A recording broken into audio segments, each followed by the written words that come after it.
From the 16th to the 18th of May, the European Bank for Reconstruction and Development will hold its first annual meeting in Uzbekistan for 2 decades.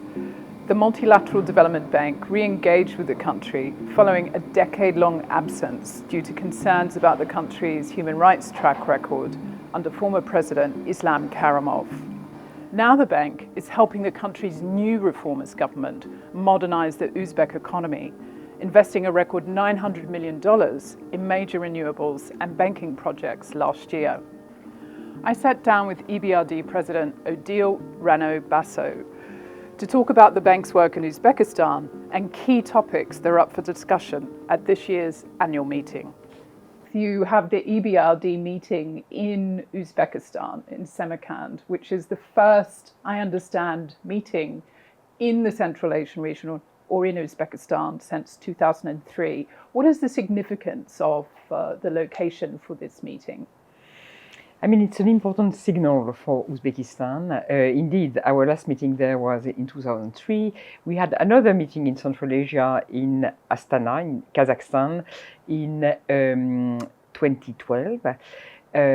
So, I mean, Uzbekistan is a very important country of operation for us. We started again our operation there after some years of suspension. And we are very active there. It's a growing economy. We invested $900 million last year, a lot in the private sector, renewable energy and so forth.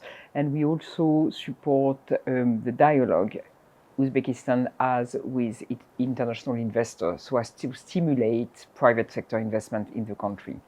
So very happy to have our annual meeting there. What's changed on the ground there for you to re-engage with Uzbekistan?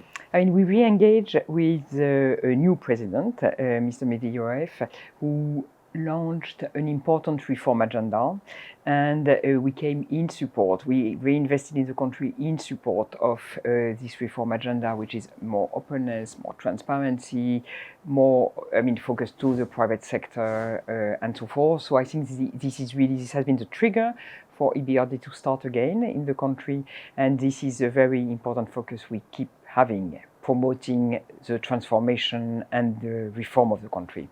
How are you using financing in the case of Uzbekistan, to help foster the development of more sort of democratic sort of institutions in the country? So the example, what happened in the past, where we stopped when we considered that the conditions were not met at all. So this shows how we can, react to unfavorable development in this area. So we take that very seriously. We monitor the situation. We have a regular dialogue with CSO, and this will be part of our annual meeting there, where we have a more official part with our shareholders, but also a business forum and format for discussion, panel for discussion with CSO in order to assess the situation and promote in the discussion we have with the authorities what we consider as important in terms of reform in this sector. Are you looking to sort of help Uzbekistan transition to a more green and inclusive economy? Yes, renewable is clearly one of our key priorities in Uzbekistan, beyond the support to SMEs and the private sector.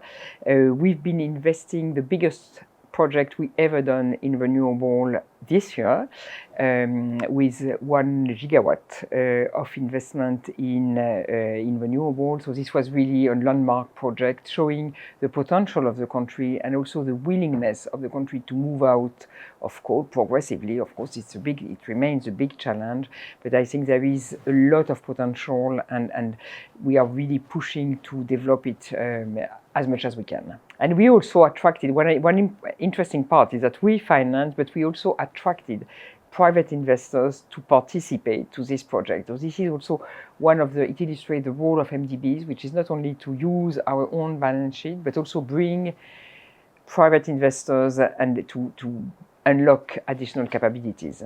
What are going to be the key topics at this year's meeting in Samarkand, in Uzbekistan?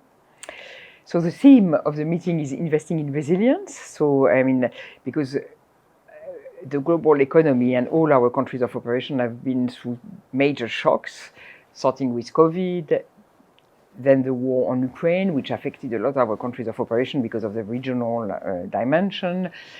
So I think this theme of resilience is extremely important, with also all the countries being affected by the energy crisis last year, inflation, so this new environment which is very challenging.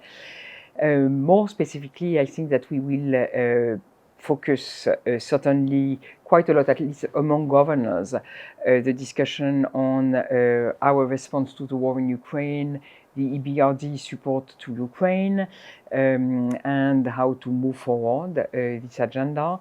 But there will be also a business forum which will give the opportunity to a number of countries to present investment opportunities, dialogue with investors and so forth, and this is always a very important part of the annual meetings.